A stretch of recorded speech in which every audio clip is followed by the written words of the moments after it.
అధికారులు దళారులను అడ్డుపెట్టుకుని సన్నకారు రైతులను దోచుకుంటున్నారని మాజీ మంత్రి పేర్ని నాని మండిపడ్డారు.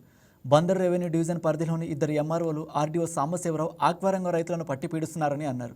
ఆక్వా రైతు సమస్యలపై జాయింట్ కలెక్టర్కు పేర్ని నాని ఫిర్యాదు చేశారు. బందరు మండల పరిధిలోని చిన్న రైతులను చెరువులు రిపేర్లు చేయకుండా అడ్డుకుంటున్నారని, రెవెన్యూ యంత్రాంగం దళారులకు సహకరిస్తున్నారని ఆరోపించారు. 100 ఎకరాలున్న రైతులకు మాత్రమే రెడ్ కార్పెట్ వేస్తున్నారని, ఎకరా 2 ఎకరాల రైతులపై ఆంక్షలు విధిస్తూ వికృత సంస్కృతికి రెవెన్యూ సిబ్బంది పాల్పడుతున్నారని పేర్ని నాని ఫైర్ అయ్యారు.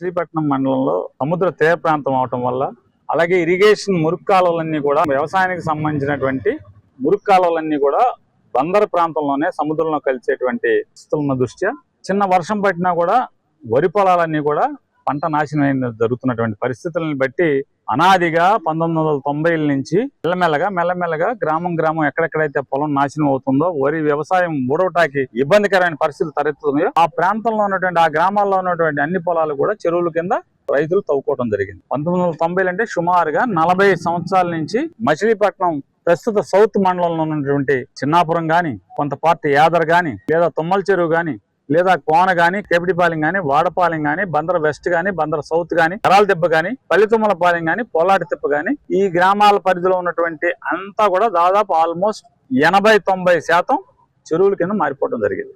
ఎందుకంటే వరి పూడ్చినా ఇంటికి గింజలు పట్టుకెళ్లేటువంటి పరిస్థితులు, లాటరీ తగిలిన పరిస్థితులు కనపడుతున్న దృష్ట్యా అలా అనాదిగా జరుగుతుంటే 2 ఏళ్లకు ఒకసారి రిపేర్ చేసుకుంటూ ఉంటారు, ఎల్లేసుకుంటూ ఉంటారు, మళ్ళీ సాగు చేసుకుంటూ ఉంటారు.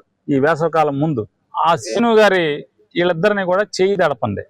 ఎకరానికి 40 నుంచి 50 వేల రూపాయలు ఎకరానికి లంచం ఇవ్వకుండా ఎవరు కూడా చెరువు తవ్వుకుంటాకు కానీ, లేదా చెరువు రిపేర్ చేసుకుంటాకు కానీ అవకాశమే లేదు.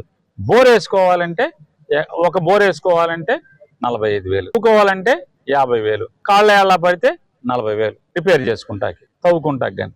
మేము ఆల్రెడీ మీరు ఆపటం ఏంటయ్యా చిన్న రైతుల్ని? ఇది అన్యాయం కదా ఎంఆర్ఓ తహసీల్దార్ గారు. ఈ లింక్ ఏంటో మనకు అర్థమవుతుంది అనుకుంటున్నారు. అక్కడ డబ్బులు కట్టకపోతే, టోకెన్ వేయించుకోకపోతే, డబ్బులు కట్టి టోకెన్ తీసుకోకపోతే వెంటనే ఎంఆర్ఓ వచ్చేస్తారు, ఆర్డీఓ వచ్చేస్తారు. ఎందుకు వస్తారు? ఆ మాత్రం ప్రజలకు అర్థం కాదా? ఆ మాత్రం విచక్షణ లేదా? అక్కడ డబ్బులు కట్టకపోతే మీరు వచ్చి పొలాల రిపేర్లు ఎందుకు ఆపుతున్నారు? జెండా మోసిన వాళ్ళకి లేదు, జెండా మోయిన వాళ్ళకి లేదు, ప్రజలకి లేదు. ఎవడైనా సరే మాకు కట్టాల్సిందే. 50,000 మెజార్టీ వచ్చింది కాబట్టి మాకు కట్టండి 50,000. ఆర్డీఓ సాంబశివరావు అంట. నీకు కలేజే ఉంటే, నువ్వు నిజంగా రెవెన్యూ అధికారి అయితే, దేవుడు నీకు సిగ్గనేది పెడితే చిన్న వాళ్ళ దగ్గరికి, బక్కువల దగ్గరికి, బలహీన వర్గాల దగ్గరికి, దళితుల దగ్గరికి, చిన్న కాపుల దగ్గరికి, చిన్న వాళ్ళ దగ్గరికి మీరు వచ్చేది. దోసిపెట్టి నువ్వు దోచుకుని వాళ్ళకి పెట్టి ఏజెంట్ల కమిషన్ దగ్గర తీసుకున్నావు అనుకుంటున్నాము. దీనికి బాధ్యతను వహించాల్సి వస్తుంది, పర్యవసానం ఎదుర్కోవాల్సి వస్తుంది. రిపేర్ చేసుకుంటుంటే కనుక వాళ్ళ నోటికాడ కూడికి అడ్డం పడితే మాత్రం ఖచ్చితంగా పోరాటం చేస్తారు.